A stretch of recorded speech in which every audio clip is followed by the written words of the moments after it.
It's AFQ Friday. Neil Atkinson, Timo Tierney, Gareth Roberts, Ben Johnson, Melissa Reddy and Rob Gutman with you for the next hour or so to rattle right the way through everything that you need, all the questions you've asked us. It was an unbelievable number of questions. I think I managed to find the first one, but I possibly didn't because I couldn't believe how many there were. The most there's ever been. I had about 83. Is that because everyone's bored because the Euros are on? I think it's because everyone's desperate to get out of work, and I did it at 4:20. So everyone's on such a wind down. Yeah. This thing comes up, and they're like, Timo, I'll get stuck in here. So, okay, the first one then is a footy one, which isn't great, but we'll have to sort it. Each person has to sell to the person on the right the player they most want Liverpool to sign this summer. It can be absolutely anyone you want. The player you most want Liverpool to sign this summer, you've got to sell it to the person on your right. First one will be Ben Johnson. Ben, player you most like Liverpool to sign this summer to the person on your right. Barkley. Because it'd be fucking hilarious. And everyone's big blue Koeman head would fall off. Is that enough? I'm quite the sell. Sold. Are you sold? I also think as well, Barkley's like he's dead Scouse and like it kind of feels wrong to me that he plays for them. Like he does boss Scouse stuff. Like the way he took that pen last season and like some defender had tried to put him off. And when he ran back after he put the pen in and like he just slotted it down the middle, a bit of a the little chip thing. Ran past the defender and just went, yeah, mate. You know what I mean? And like it was like he's dead Scouse. He's wavy, I think, isn't he? Yeah. His neck's too big. You'll have to work on his neck. Don't go down that road again. No, I won't. But it's too big. Has he got a big neck, has he? Too much protein, yeah. It's ridiculous. Let's not speculate why. Gareth, can you sell the player you most like to buy to Timo Tierney? Really quite quickly, if possible, mate. I'd really like to buy Hector, who's Germany's left back. Can you believe this prick's trying to sell you a left back? Are you happy about that? No, I'm not happy about it. But on the flip side of it, though, he's their best player so far in the Euros. Okay, I'd like that fella who plays for MK Dons, that big massive fella, Neil. The beast. Fenway. I know, yeah. He's got a big. I get him. Not MK Dons. He's massive. Fenway. You want him to?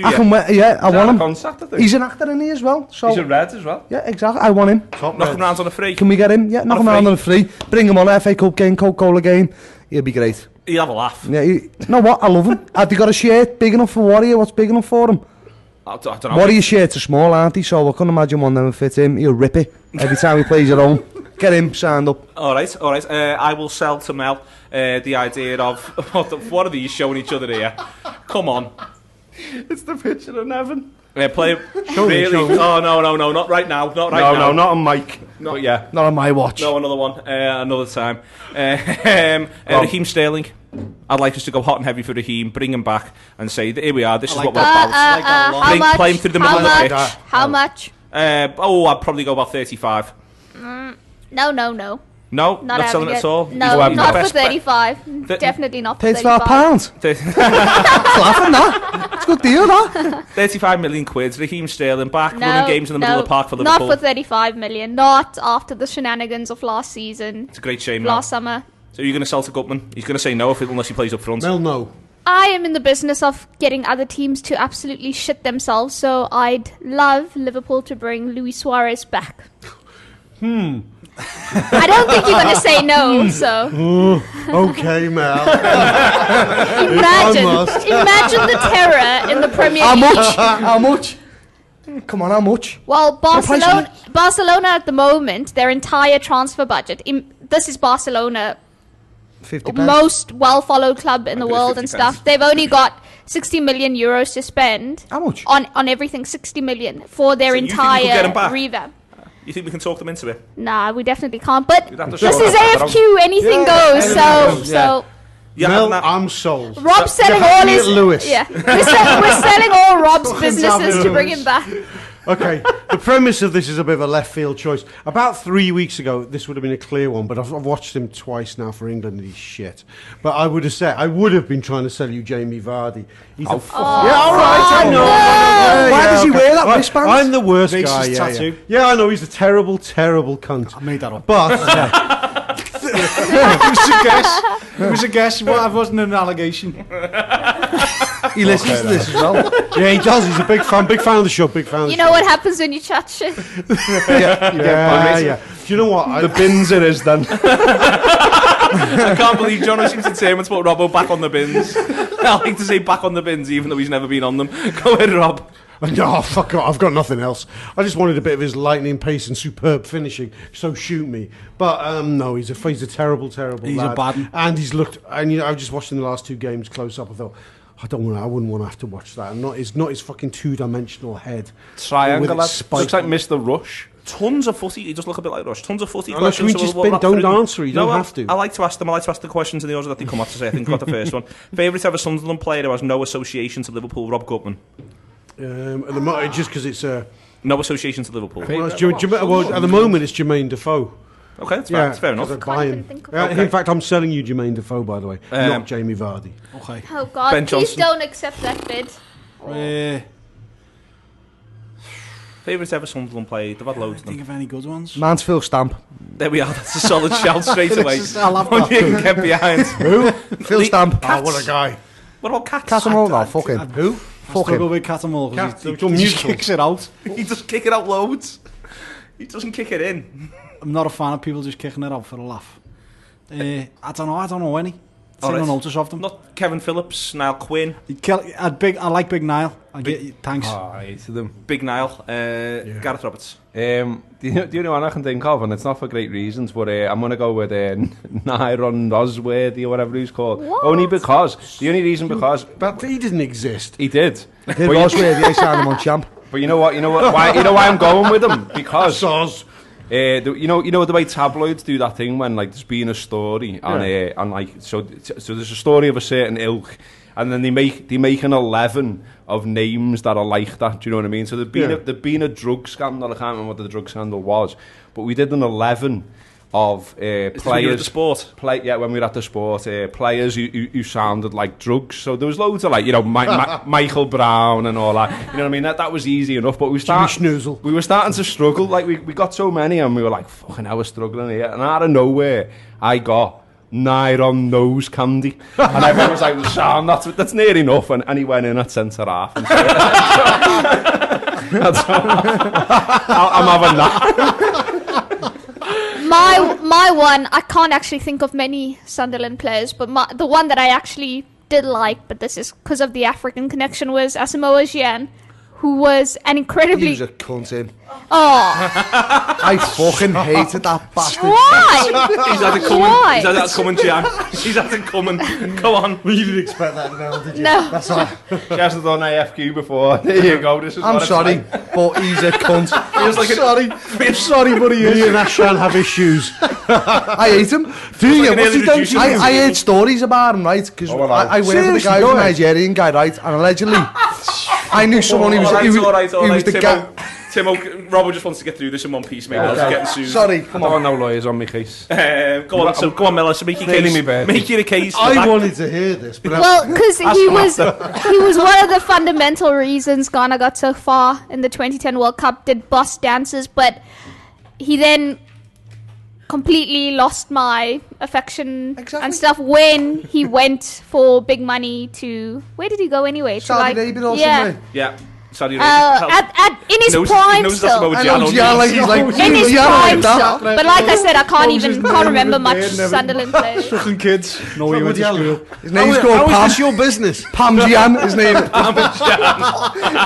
Parmesan. His bird's called Pam. Pamela Jan. He also did cry after that whole Suarez handball Uruguay-Ghana game, which was...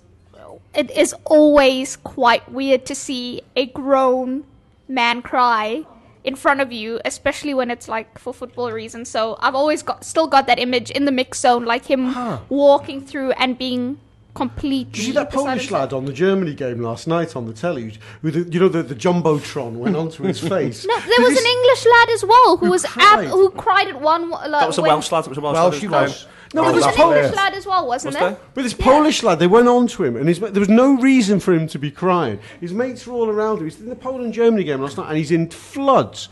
And they're going to him, look, you're on the thing. And he looks up and he goes, yes! Yeah, like, oh, no, you need to forget what it is. He's just heard his mum's died on the mobile or whatever. But he just starts celebrating. He's on the Jumbotron. Nuts. He'll have had a long day. No vodka. On the whole Jumbotron shout, I don't think I'd ever realise If I was on, I would be so oblivious. So quickly as well. I don't know. It probably catches people to come round. They're all elbowing each other, going, "Hey!" When we went to South Korea, we were in Seoul. We went to watch the match. Quick story here. But the screen was going round at half time, and whoever was on the screen won this prize. But Nick was particularly fat at this time, so at half time he'd pull his belly up and slap his belly, and he was about 10 times the size of anyone else on the ground. And we were all putting his belly going like, way, and we was trying to get him on the big screen. And he never got on the screen. Gutted life. Yeah, that is a sad story. Yeah, sad story. But sad ending. Yeah. All that effort. True story. Next one, it feels very, very, very, very true. Next one is Alex Mancuso. Again, they're all football questions early on. No. I've never got one there. What was this question? Your favourite Sunderland player? I did. I said, It's a fault. Yeah, where's Klopp's next job going to be, and when does he start it, Rob? That's a horrible question, that, isn't it? Just Alex Mancuso, Heaven. Wait till Tim will get stuck into him. He's managing the team for St. Peter or something like that. You know, he's got a great attitude. He tells them to believe, and they all believe up there because they're in heaven. Yeah. Okay. He retires after Liverpool and joins the Sky Sports panel alongside Jamie Carragher. Okay. I'll take that. Right, yeah. Anyone got any better than that for me? I think you're working Gap. On the denim section, obviously. MD of the Anfield off. Oh, we take that all day. Ben Johnson, anything? No. All right, next one is, with what team, again, it's a football question, we'll just keep going. What team generally finishing 12th to 7th in the league has the best chance of becoming a staple big club, in inverted commas? He's going for West Ham. Anyone else, who's going to become a big club? Anyone? 12th to 7th? Yeah, anyone ever? We can't say Liverpool football. No, we can't. No, we're a big club, Rob. Okay. It's an important thing. That's true. It's an important thing to hang on to. I think he's like with West Ham. Big club. It is only West Ham, It's really. West Ham, let's gloss over. West Ham is a great shop, stadium, location, all those kind of things. Making some decent signings, decent players already. Like an episode of location. This. Yeah. Right. They got money. Next one is Robbie Henshaw. I don't think they have Rob. Robbie Henshaw says, "Would you support England with Cockney levels of enthusiasm if Rafa Benitez was the manager?" Gareth Roberts. It'd help, wouldn't it? I think it would massively help. I mean, I love Rafa. I think he's great, and it made me look on Chelsea in a different light. So you know what I mean. I didn't support them, but I felt I was on Rafa's side, obviously, and I kind of wanted them to win when he was in charge to piss their own fans off, which was weird. So yeah, I reckon I don't know about the Cockney levels of enthusiasm. No, I'd be struggling with that. I'd take a little bit more incest if Rafa. How ugly do you think that flag is? How ugly do you think that flag is? Is this just something ingrained? I look at that flag whenever I see it. St George's. Yeah, it's such I don't think the connotations of it. You mean? Yeah. I don't even know if it's the connotations of it. I just think it just looks dead basic, and I don't really like it. I can honestly, from an aesthetic point of view, if it was red with a white cross across it, it just looked better. I think it just looks really bland. Switzerland's is red with the small cross. What I mean is like a big, the Denmark flag. Oh yeah. The Denmark flag just simply looks better. It's weird what it's become, though, isn't it? When I just said what it symbolises, it's weird that, almost.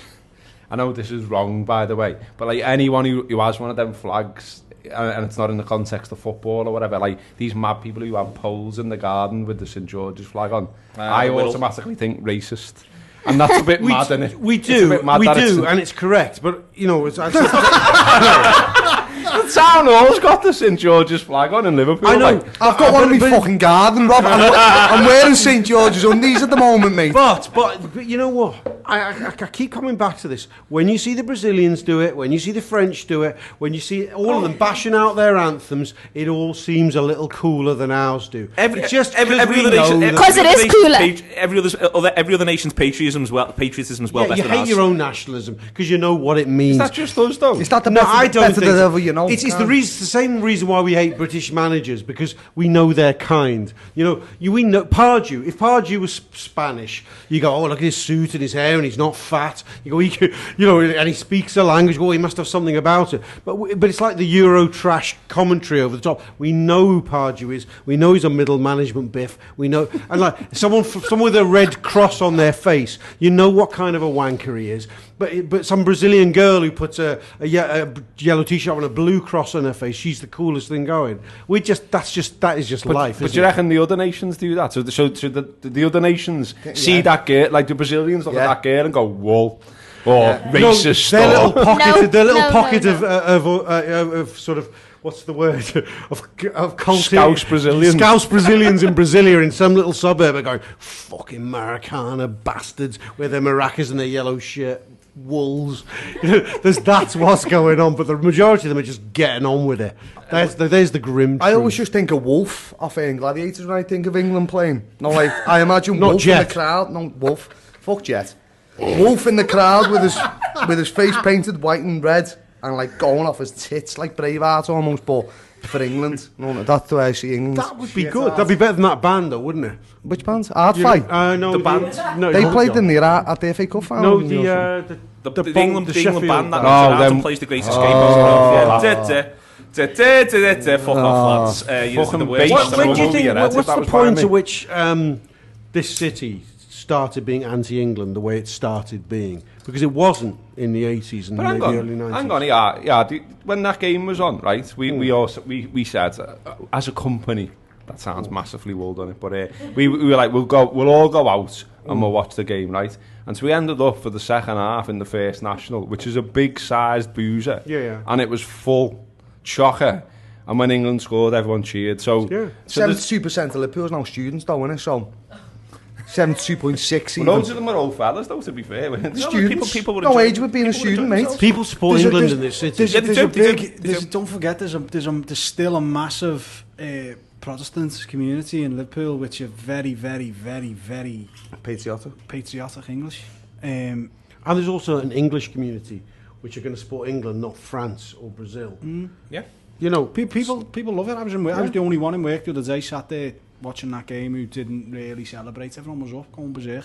And, I can't. People like it. It's not Liverpool. Yeah, it's fine. I don't see how people can like what they want to like. I don't see how you can. No, it's all right. I have no problem with England. I enjoy seeing Liverpool play score. But my bottom line is there's no cynicism about the nationalism or Hodgson or anything. I just can't love two teams. I can't go nuts over another team. Like that. That's I've never spent money to watch England, and I never will do. I've just got no interest in it. I've been to Wembley a couple of times when I was a kid. It's mad. They played at Anfield, and I wasn't asked about. No, I wasn't going. I was a bit like thing. Yeah, I rolled home yesterday to watch the match in time for the match, and I thought, I wish I was more up for this game than what I am. And I watched it, and I was like sat there thinking, I wish I was up. I went to my mum and dad's, and my dad had an Ireland scarf and a fucking in the back, and he was like, I hanged on the window, and I was like, do you fuck dad? Know what I mean? But he reckons he does. Know what I mean? But I was like, is Tim senior well, by the way? Yeah, he's doing well, yeah, thank you. Sounds. Our twins doing well as well. Been a lot of press about our twins. We'll get into that another time, but I've asked about Tim Senior. Thank you. Yeah, let's move on. Can you not get into Ireland then, no? A little bit, I can, but not so much. I don't know. You know, I sat there yesterday watching the match and I was like, oh yeah, the match. And I really wanted to get it. I really did. I wanted to be excited that England were winning, and thought, am I done? You know what I mean? And I wasn't. It was like, I don't know. I mean, the question is, would you support England with cockney levels of enthusiasm if Rafa Benitez was manager? Yeah, Ben? I would, yeah. But for me, so you go would. on, yeah, I would, yeah. For me, he's the issue. Pretty much. I mean, I wouldn't really be able to get stuck in. See, I wouldn't if it was Kenny. Okay, Kenny would be unambiguous. I love Kenny. If Kenny sort of, I mean, we were about to slaughter Hodgson, but you keep working. Yeah, but I'm not having your Hodgson slaughtering to does my head in. If Kenny was the manager, right, and therefore there's every reason to that wouldn't improve it for me. I wouldn't go, if there was no Liverpool players in that team, but Kenny's England won, I wouldn't be asked. It's seeing a Liverpool player do well for England. That does it for me. I don't care about the manager. I think in that context, they're faceless. I think club football manager is important. You know what I mean? Because, I don't know, is he guiding your every move? But at the end of the day, your engagement with international football is you and the telly. You're suggesting that people ignore the fact that Roy Hodgson is England manager, which is impossible to do. It's impossible. I genuinely don't give a fuck. Can I bring a Nevin tweet in that I saw? Yeah, because he's not even here, but it's one of them. He'll be made up that he's got to mention. He did a tweet. You see that picture that's going around where after Sturridge has scored? Oh, Lallana. And it's like Lallana's it was in running, response to and my Henderson's running, and they're all running to greet their Liverpool teammate. And loads of Liverpool fans shared it. And he replied to it and he put it up himself and said, not a Celtic bone among them, sad. Not a Scouse or Celtic bone. That was it, yeah. Do you know who's got loads of Scouse and Celtic bones in them? Blues. Evertonians, Mike. Yeah, I mean, they're the establishment team. What? They're the establishment team. Everton. Yeah, they love the establishment. They're desperate to be seen. But they're more Irish Catholic than Liverpool are historically. But they love the establishment. They absolutely do. Love it. The St George's flags with Everton. They're Celts. Often. They're Scousers. They're shit houses as well. Fucking blues, mate. Yeah, fucking blues. Yeah, but let's not claim Scouse supremacy when enormous amounts of them are blues. Oh no, there's no getting. A lot of them drive Deltas as well. There's all around Liverpool. Delta drivers, always Evertonians. There's tons of that. What was the thing for you? Is it possible? You wrote a really good piece this week. It was a really good piece. Is it possible? Or is Hodgie in the way? To be honest with you, the Hodgson thing, it's gone beyond me not even disliking him. He was obviously horrible when he was Liverpool manager. He's a self-serving piece of shit, as far as I'm concerned, but I don't hate him. But you put Benitez in charge of England, and I'd probably want Benitez to do well. Benitez means more to me than England does, and I take like what Tim was saying before about like really wanting to follow. Like I'd love to come from a country where you're excited to see them play and you want like want to support them. Looks like he's having a he great looks like he's having a great time. Yeah. He said it's the best day of his life the other day. But when England play, I'm just absolutely not asked. I couldn't care less if they won 15-0 or fucking got beat 15-0. Have you ever had an England kit? I haven't. When I was a kid. I haven't. When I was a kid, I had one up until. And funny so when you bought one yourself, have you ever bought one yourself? I bought one for one of my. I bought a Gerrard one for one of my kids. That's nice. Yeah. When I was seven, I was on holiday somewhere, and I remember this lad who was like, we were knocking around, and you're all kids and you're on holiday together, and you're meant to make the best of it. And he told me he supported Manchester United, and I was like, I can't believe you support Manchester United, lad. I support Liverpool. And he says, anyway, you know, I support England, and because he supported Manchester United, I said I support Scotland, Wales, and Ireland.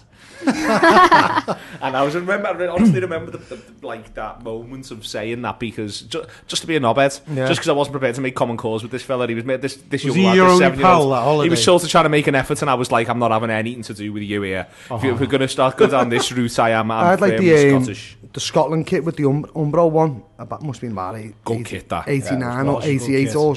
Because I loved Alan Answer, so my mum said, not get you an England kit, I'll get the Scotland one. It was blue top, white shorts, and the red socks, and it was fucking amazing. That's a great kit. Yeah. So, I'm the only one not from England here, right? Not born in England. So for me, it's bizarre because when I grew up, because of my affiliation to Liverpool, I supported England, or I wanted England to do well because of all the Liverpool players. And it's weird now because as I've grown up, and I think Hodgson plays a huge role in it, because when Sturridge scores, I'm delighted that for Sturridge because of all the flack he got. But immediately I'm thinking, he's going to get Hodgson's going to get all the credit for this win when he tactically was absolutely bankrupt yet again, and has been so for. How long has he had that job now? 4 years? Since 2012. Yeah, so since he was 80. He was a fucking disgrace then as well. It's bizarre because from actually wanting them to do well, now I only want the Liverpool players within the team to do well, regardless of how England's results are. So the fact that Lallana has been one of their best players in the tournament so far, that works for me. I enjoy that because it gives me a sense of pride as a Liverpool supporter. But in terms of the actual team, I couldn't be asked, and I think a large part of like my not passion, because I've never really been passionate about them, but my enthusiasm maybe for the team has just dwindled since he's been in charge. And Rafa would make a massive difference, because then you want players in the team to do well, the Liverpool players, but then you also want the manager to do well, which in essence means you want England to win games. Do you get the so it's mad. No, do you get the impression that the English media actually do love Hodgson? I get the impression they're kind of tolerating him now. Love him. No, I don't know. I've seen they have loved him. They may now be at the point where they tolerate him, but they loved him. They loved him in 2012. I think they do now. I think there's a separation. I think the London-based media do actually really think he is the right man, a large proportion of them, but like some of the guys who cover England from Manchester and Liverpool and like Leeds and stuff, they've been very critical of him. Like I've seen James Ducker, for example, lay into him. So I think it's split. I'd get him on the fucking ropes and I would just nailed him. Was it Sam Wallace? Do you know that's a really great piece? Before the tournament, let Mel go. Go on, Mel. Before the tournament, Dion Fanning wrote one for Joe, I think it was Sports Joe or whatever that was called.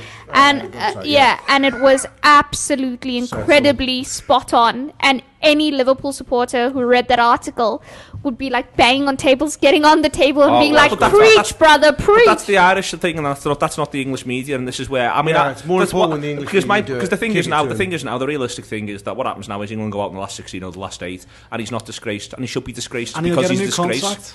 Well, I think he might either walk or not get one. I think he'll get one, and and his whole thing. The thing that's brilliant about him is his whole game is about him. Oh yeah, he's all self-preservation. Fucking monkeys about anyone else. He's a self-serving, snivelling prick. And his whole thing.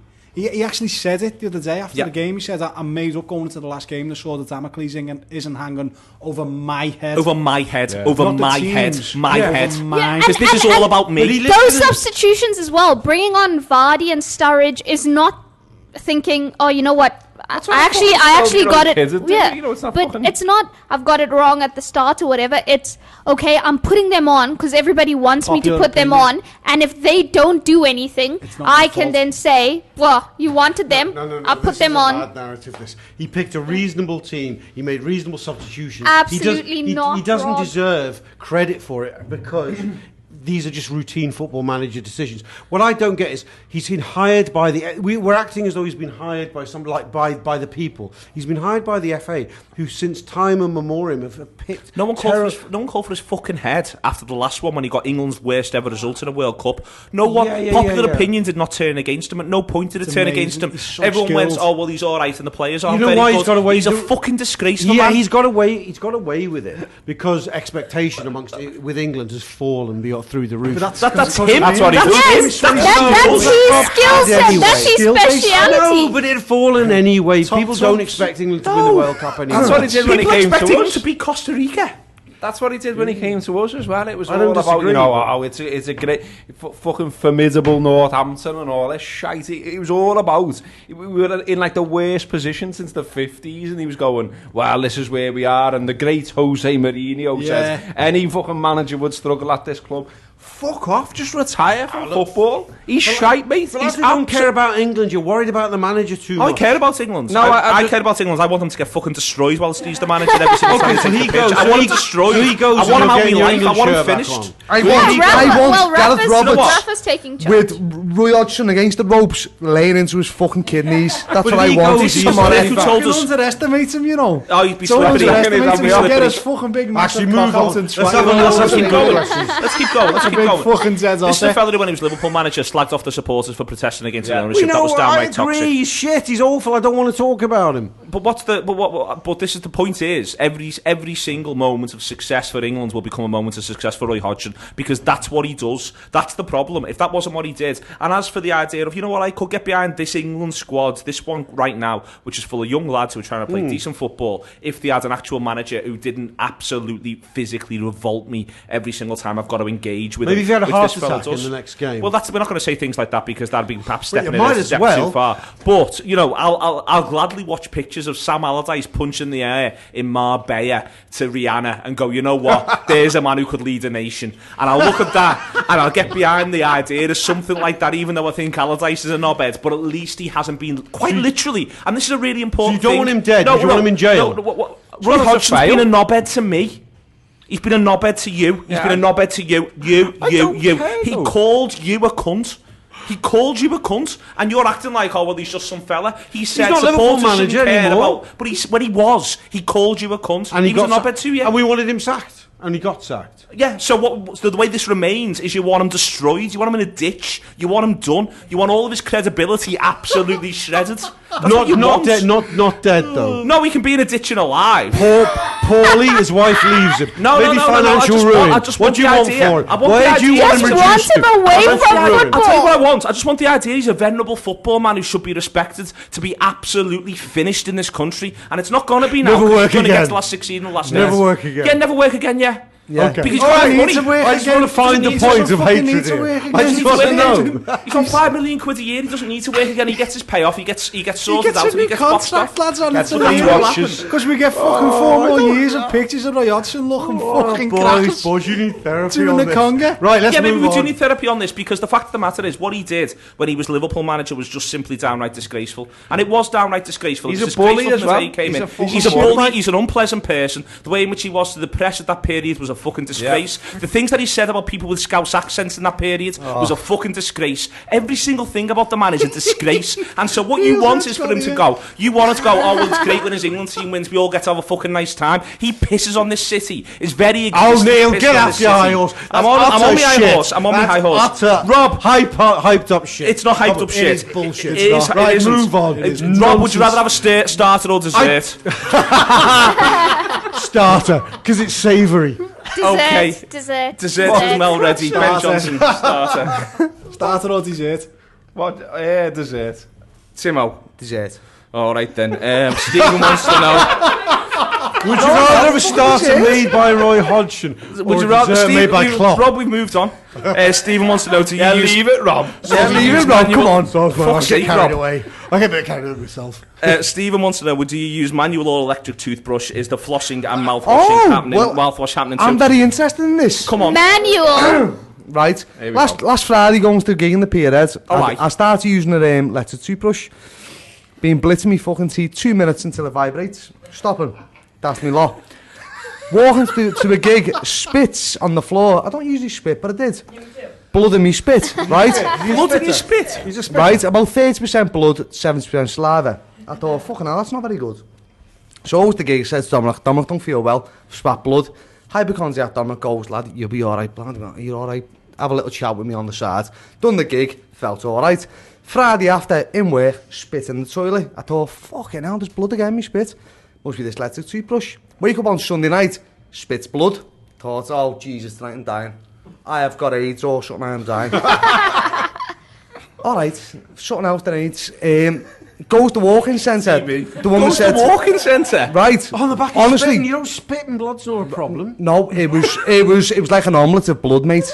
It was disgusting. Go No, on, it wasn't go after on. brushing me fucking teeth. I woke up rappers 1 in the morning, mate. Are you coughing blood? No, that's what they said to me. They held me plums on a spoon and said cough, and I said, and they went, is there any blood? You've like fucking The Exorcist, No, blood everywhere. no, there wasn't. And I went to the dentist yesterday, and he said, look, I think it's down to using an electric toothbrush. And have you been flossing? I said, yeah, I have actually. I won't eat like Dale Winton. So, I've been flossing, brushing my teeth. So, I use electric toothbrush now. And I've been spitting blood and I've been very worried about it for the last 3 weeks. But I seem to be over the worst of it. I seem to be on This the... is a On, relief. I leave to be on the last furlong.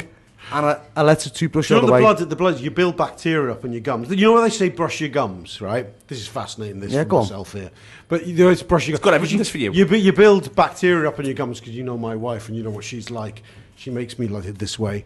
And you build bacteria up in your gums, and if you have a toothbrush with any kind of oomph Mess. about it, it just wipes away this surface bacteria which bleeds. Yeah. So that's what it frigging well No, was. but everyone you must don't go- spit. You don't spit cancer, right? If you cough in the night all over your pillow, blood goes to your doctor and your priest. I'm sorry, Rob, you seem to be laughing at me here, mate. You know? I was very worried about this. You just got fella. I'm hypochondriac. 34. You've got to get the corset, all that. No, I've had Corstal, I've had Listerine, I've had Corstal, I've been sweating in 4 minutes sometimes. Rob, do you... And I've been spitting. That would make you bleed like a motherfucker. Which? Brushing your teeth for 4 minutes. 4 minutes isn't long. You bleed from your armpits if you brushed them for 4 minutes. I've got cancer in the armpit. Robbo, Sorry, I never do said I you... had cancer. Sorry, man. I never once said the C word, thank you very That's much. what were you thinking? I was just a bit worried and I went to work and he said to me, you better go to that walking centre, you know. When I went to walking centre, Who told you this? The lad in work in the florry. Okay. So they said, you better go, if you're coughing blood up, you better go that fuck. And I was like, I'm not coughing blood up. I was a bit worried about it all, about the whole scenario about it. You feeling all right now? I can still taste iron in my mouth sometimes, but I think that's just the Guinness. Move on. Fair Thank enough. you. No, I'm okay. I've got a family full of hypochondriacs. I'm well I'm not familiar with hypochondriac. Am I the only one who still uses a manual toothbrush use then? manual toothbrush. You probably are, yeah. Yeah. manual toothbrush. Yeah, Manual manual. toothbrush, yeah, manual toothbrush. It's like part of the routine of waking up in the morning, like putting that effort into. But I imitate an electric toothbrush. I've got this rhythm I'll get into. Go on, tell me about it. Do you make the noise? God. Do you make the noise? I get an action guy. I think I'm exercising in some way. No. I feel like I'm exercising in some ways. Fabulous. This is not good radio, is it? No, it's not, but it's very, very funny. Maybe with Snapchat and Robbo. Mel, so your manual mouthwash, floss? Mouthwash. Mouthwash, yeah. Oof, does anyone floss? I don't floss. I can't get floss Americans. down my teeth. I find it quite hard to get it down the gap in my teeth. I have done it. It's not It's not happy, something that I've got time to no do. Have any? Who Yeah. flosses? Yeah, Who's got time for flossing? Have you had to go over Lechy flosser? Whoa. What?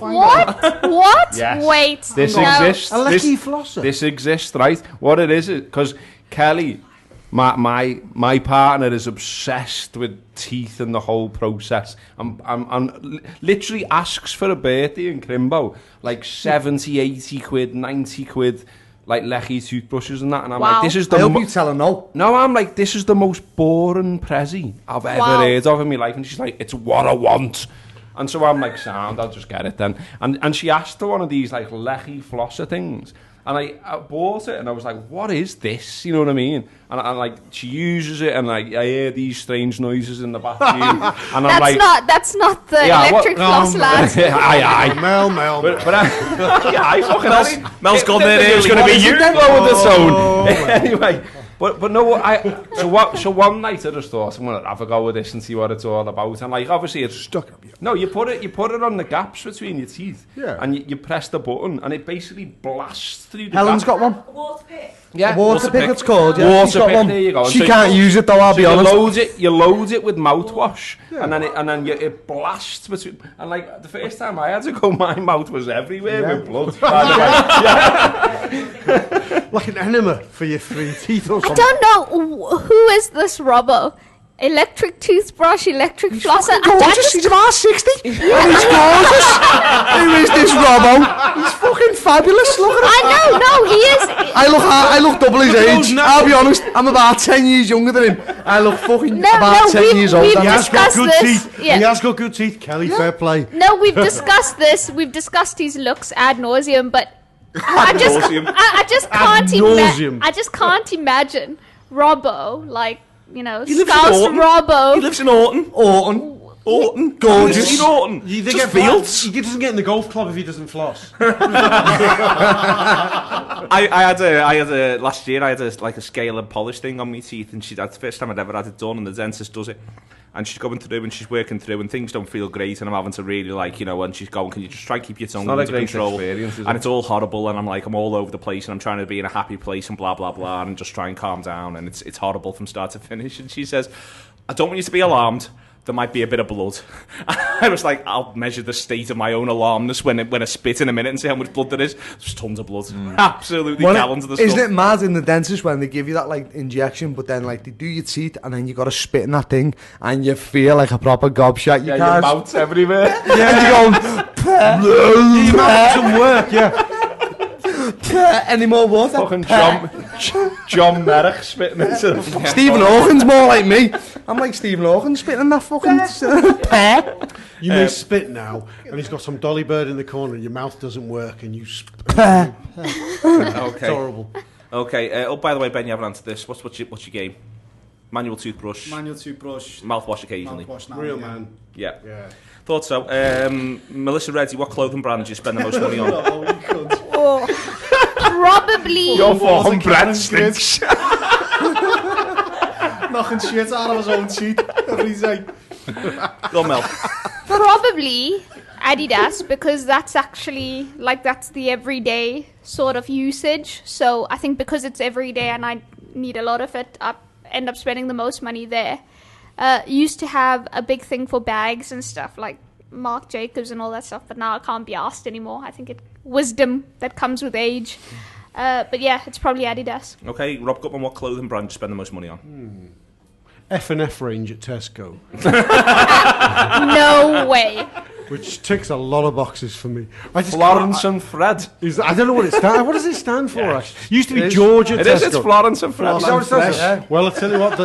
They're lovely people. They're lovely people. And yeah, do you know what? I end up Rob, buying. you're having us off here, aren't you? I'm not. I'm not. I end up buying like a blue polo. I end up going. They got them for £4. I'll buy 10. Honestly, because I find what I want. You know, like you ever seen the film Steve The Fly? Jobs.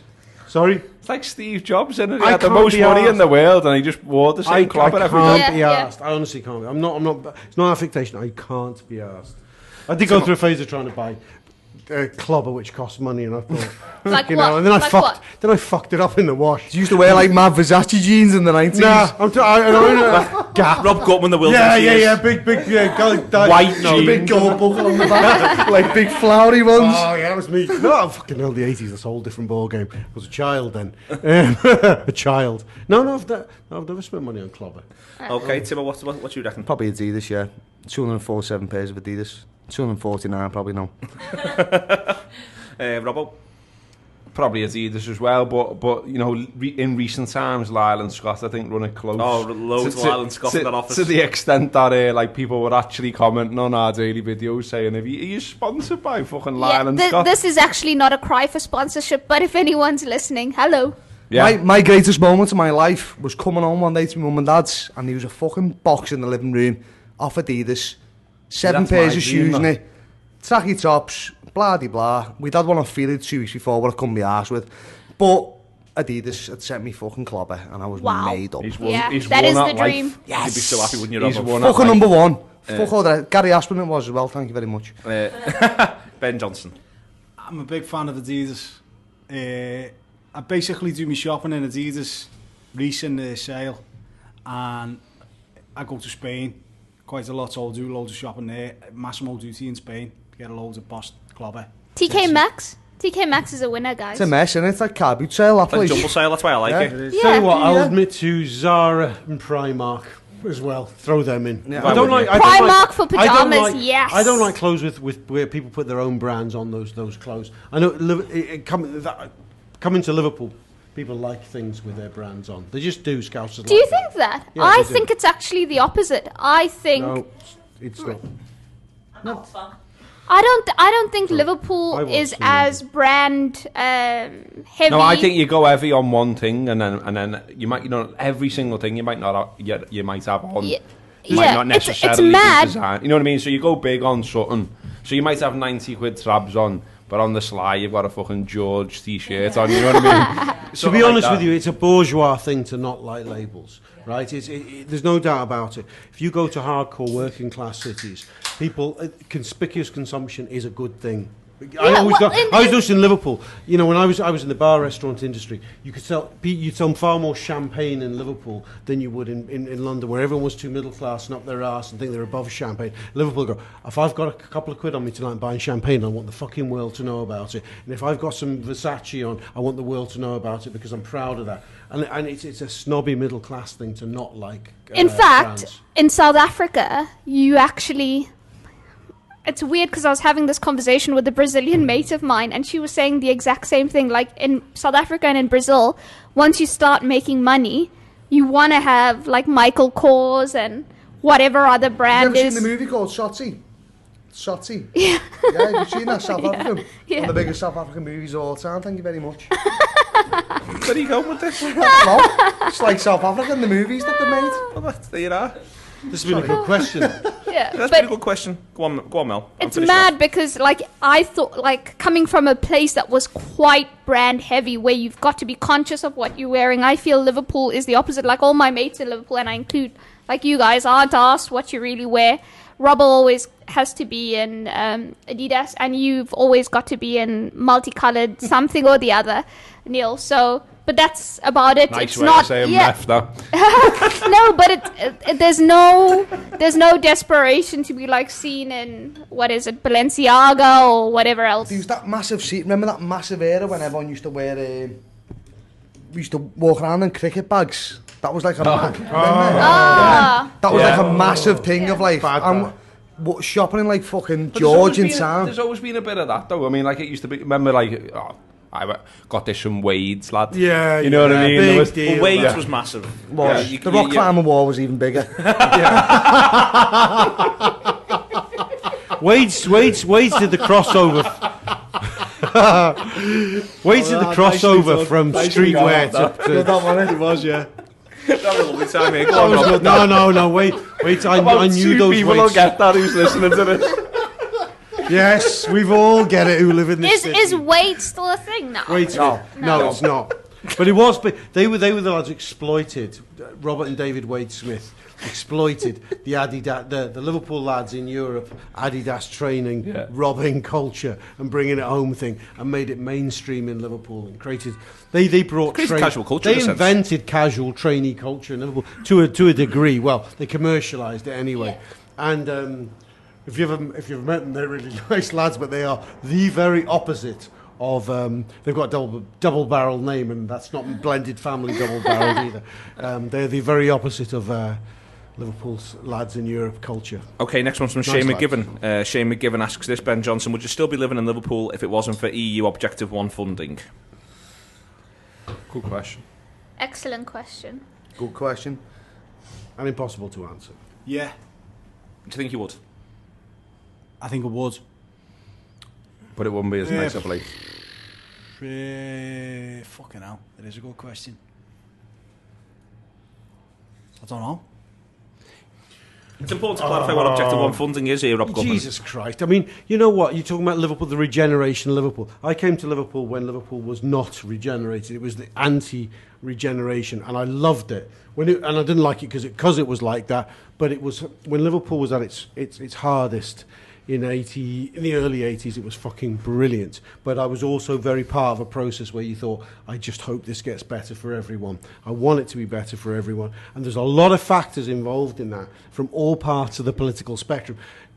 You know, there's the Thatcherite era, which talked about abandonment of the city, but then again, there's the rogue Tory that was Heseltine and the Merseyside Development Corporation, the docks, a very important part of Liverpool's regeneration. So was Objective 1 status. So was capital culture. So was basically the boom that this country had in the 90s. Under Blair's late Labour, 90s, early 0s. Yeah, so there's a melting pot. So no one can go, I would leave. Do you know what? I wouldn't leave if it was poor. I wouldn't stay if it was rich. But who do you want to put it down to? But also, and I'll say this without, not least because we've just shouted at each other a lot. It's also a lot of it's, in a sense, sort of down to people like you. I mean, I did actually want to interview you at some point about this, about the fact that you are the first bar developer who goes down to the Albert Dock. You do the Lyceum. Which reintroduced the idea of a certain standard of drinking in Liverpool city centre and a certain standard of expectation. You go right the way through, if you chart your career right the way through to Alma to Cuba, it's one that's constantly about changing what nightlife in Liverpool should be about and what expectations people should have. And this isn't me just being nice to you. Yes, that man.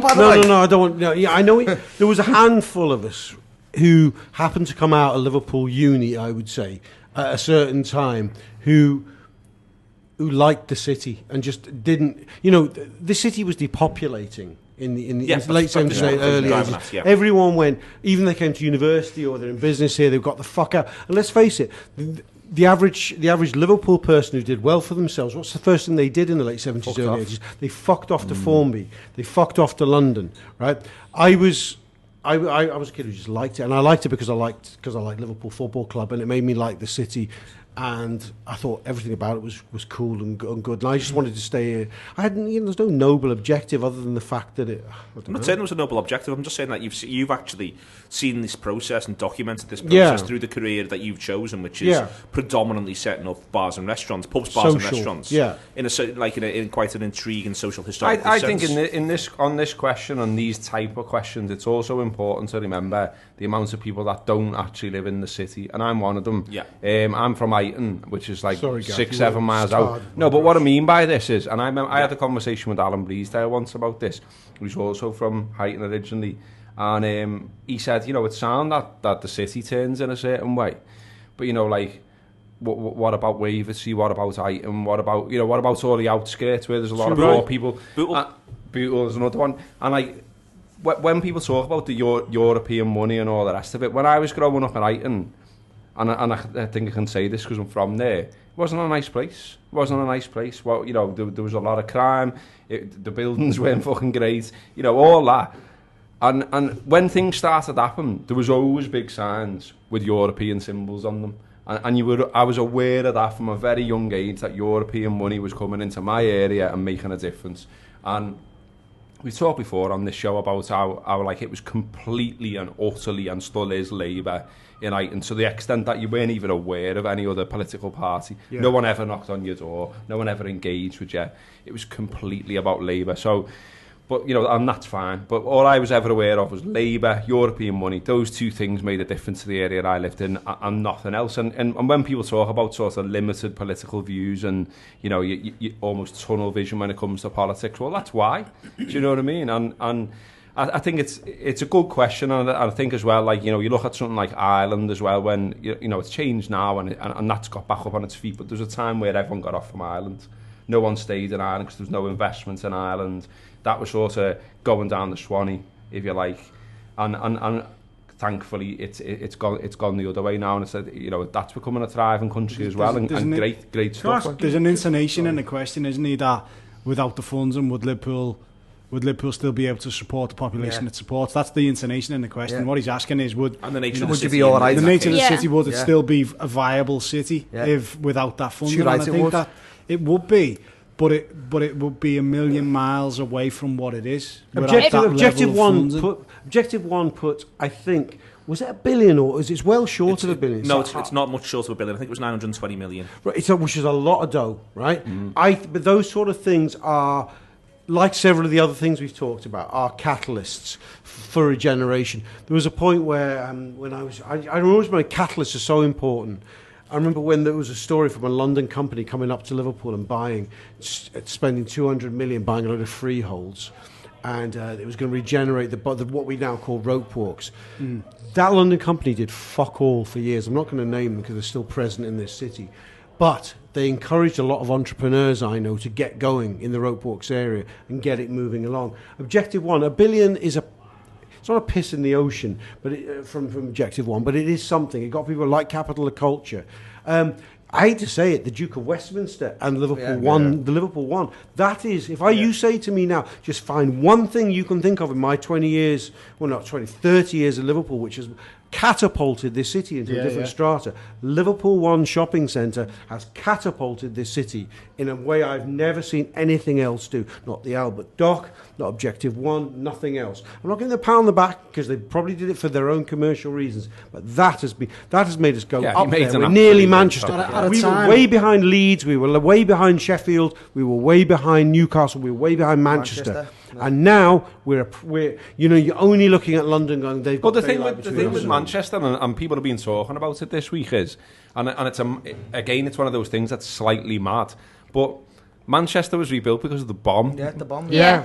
And that massively changed what Manchester was like. Manchester was a shithole. A real bad shithole. But, you know, they all come together because of the bomb. A lot of money got put in because of the bomb. The government put a lot of money in because of the bomb.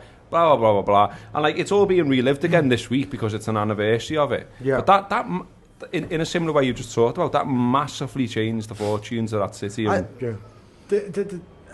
The thing you're saying at the time about the redevelopments of Liverpool One, I was at uni, I was actually studying it as part of my course and the development and all that, blah, blah, blah.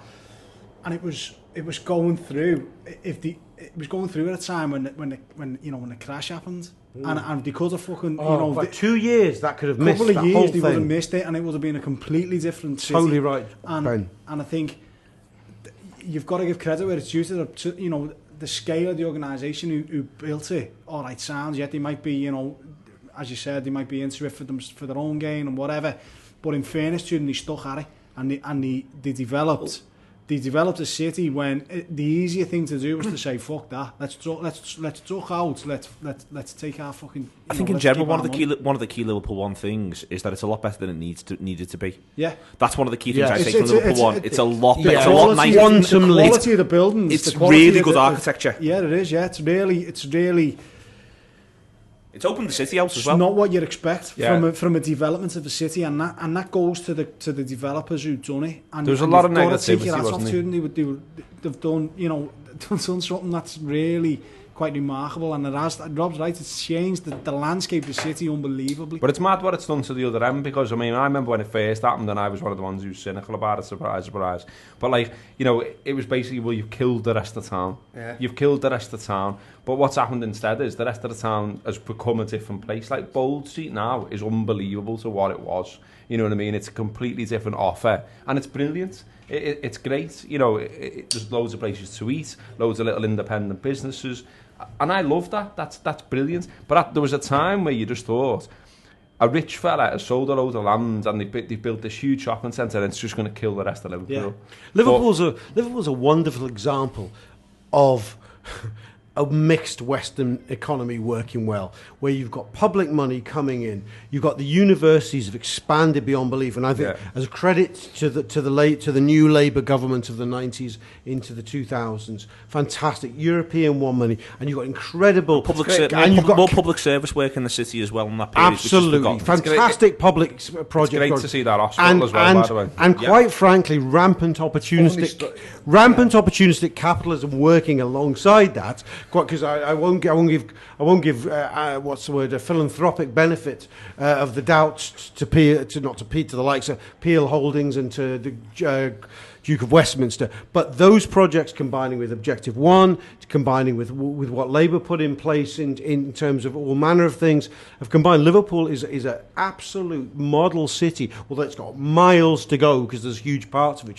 which require significant surgery of modern Britain. I don't see that elsewhere in this country. I've got friends who are hating everything about the system we have in this country, and I go, come to Liverpool. Something about the system, whether it's Labour, Tory, post-war, the next 20 years, is working, and it's working in this city. You see, where I'm from Kensington, Liverpool 7, which is next to Royal Hospital off All Lane, and it's basically destroyed my area. It's where I lived until 25. I used to live in Kenny when I was a kid.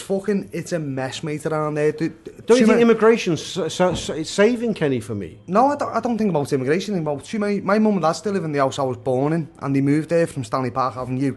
My nan lived in 108 Saxon Owen. She still now lives in with my niece and nephew, and the area is overpopulated by students who in a house which is 2 up, 2 down, which it was made to facilitate a family of a mother and father and 3 children or 2 children, is now populated by people who put planning permission in for 7-bedroom houses, who were having 7 adults living in that house, who were putting rubbish out in the fucking streets, there's cars upon cars upon cars. My dad can't even park his car outside his house.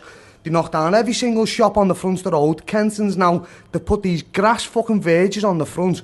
There's a Tesco down the bottom of my to go to when she used to go to a fruit shop, a newsagents, a Hoover shop, a blah-de-blah. She'd be proud of her community. What they done is they came and ripped the community apart to give people opportunities to go and move outside the area, because they knew, they had the plan what was going to happen in that area. They knew it was going to be student populated. My mum and dad are basically living on fucking buttons. It's dead interesting. Can I go first? Can you go? Because I think there's a really interesting case study here between the difference between what's happened in Lodge Lane, which is where Rob's just referred to, the idea of immigrants. No, but what I mean here is the idea of immigrants coming in. Lodge Lane, they've actually created new communities. Yeah. Whereas you look at these streets of Kenny that you're talking about here, and there's aspects where, because of the way in which it's become completely transient living, people coming in and out this pace, it's destroyed it. And I think it's a fascinating difference. It's a fascinating difference between and I think it's great. I think it's great that these people are coming studying. But I remember there used to be a school called Rathbone School, which was on Albany Road, which was a massive school. My mother went there, and what happened is I remember all the white stone, red stone getting sold to America and Japan and China, and all this bullshit what was coming just before the 2008, because I lived there until I was 24. In the same house I was born in. I remember seeing people coming and they were taking slabs out the floor, and they must have been getting sold wherever, and they came and knocked down every single shop on that front. That Kensington High Street, fuck Prescott Road, fuck Prescott Street, Kensington, from Hall Lane, Coach and Horses to Farnsworth Street. That's Kensington. There was 27 pubs when I walked from my house into my mate's house in Everton. There's not one now. What they done is they ripped the community out of the place, and he said, if you don't like it, you fuck off. Because what they want is all these people, because a lot of people were unemployed and a lot of people were living in housing benefit. They give them better houses, they give them better whatever, and what they done is they want them out there to build students' houses, to put planning permission for seven bedroom houses with 7 adults living in per home. You know what I mean? Putting 7 people's fucking rubbish in the street, and it's ruined the place. Do you think that's not a direct consequence of, because obviously that happened in Smithtown years ago? Yeah, it does. And do you think that's not a direct consequence of Kensington being cheaper to rent? No, I think it's closer. People call it the intelligence. It is closer. The intelligence. I think it's almost an issue that's happened as a byproduct of other things. It is. It totally is. So students move in because it's cheaper than Smithtown. Well, students moved in because the community wants to move out, because they took away every amenity what the community needed. They moved out and they said, we're going to knock down every single shop, the Hoover shop, the newsagents, the fucking greengrocers, the blah, all these places you're going to go and you're going to chat to your next door neighbour. All the pubs, all the doles, all whatever, we're going to move out. So then therefore you've got to move out, therefore it leaves your property free for some investor to come up or whoever to buy your property, which makes more money, more revenue. As I say, my mum and dad live in Butlands now. Timo, I moved into a house in Kenny in 1989. Yeah. Right, I lived in Albert Edward Road. Brilliant. So I knew those roads from Jubilee to Albert Edward. I said Albany, all those. The problem you're talking about was well entrenched in probably, I'm guessing, from the early 80s. Early 80s. Kenny, that high street from Old Lane onwards was in a bad way. It was. It was desperate, and I lived there. The pubs were half closed. And so was Lark Lane, though. Yeah, you're right. But they built upon that. There was a lot of student. I was post-student, but there was lots of student housing around there, and it was really grim in those days. Most of the shops. It was great growing up. I'll be honest. But the shops weren't open. There wasn't many. There's 1 in 4 was open on that high street. From my memory, there. I mean, okay, I was 20. No, I was 21, 22. I remember thinking this is desperate. And what I noticed, having left it alone for a good while, when I came back sort of 10, 15 years later, and suddenly you'd seen immigration have its effect. Not that bit, I admit you. Not immigration, not whole lane to Jubilee, I'll admit. But from Jubilee onwards to Shield Road, Jubilee onwards to Hall, that has been we have places like Malden off the side. That has been revolutionised by immigration. Yeah. They're all open. There's Sri Lankan restaurants. There's Polish supermarkets. Yeah. That I think has been saved. Yeah, but that's because they got shops. What they done by my mum and dad's, because it was white stone, because it was this white brick and this bullshit about this white whatever the stone was. I don't know, but I remember them coming when I was about 14, 13. And we were out, and there was people. Virgin were one of the ones as well. They ripped up all our paving stones, and they put tarmac down for us, and they ripped it all up, and they fucking must have sold it to whoever was willing to buy it. There was people knocking down schools, building it in Surrey, I do believe. And then what they were doing is I remember places coming, and they were students. They were these what we would call smellies as a kid. They were moving into the area, and we knew the ones who were coming. But slowly but surely, families were moving out. And families were moving out because there was better opportunities over on West Derby Road, Everton, Anfield, Council Farm. Go up there. They knew what they were fucking doing, mate. They knew. I made up my mum and dad of stuff in that area. I love my mum and dad for that. Cobbled roads that we started. Exactly. It was the Queen's Jubilee area. It was called named after the Queen's Jubilee. And once they knocked all the buildings down, Leopold Jubilee, they made it a conservation area. Once they knocked all our fucking amenities down, they made it a conservation area. Fuck off. You know what I mean? Sorry, but yeah. No, fair play. This is interesting. Me and you got to have a Kenny pint, haven't we? Let's have a pint. There's loads of, back to what I was saying before, there's loads of other areas where no money's ever arrived. Look at Croxteth, look at Fincham, look at Princess Drive, look at Dovecot. You know what I mean? There's loads of areas. Loads of Stocky Village. Village. I drove through Stocky Village the other day, and to be fair, it's actually a bit better than it was because you can drive through it now. Granby Granby used to be no-go. I used to go. What about Norris Green? Yeah, that's another one. My mate lives in Norris Green, and I know a lot about Norris. Someone once told me Hotel 20, just to lighten up a little bit. My mate lived in Bootle, and he said to me, I don't think you're ready for L20 because my body's too Bootle-icious for you. Thank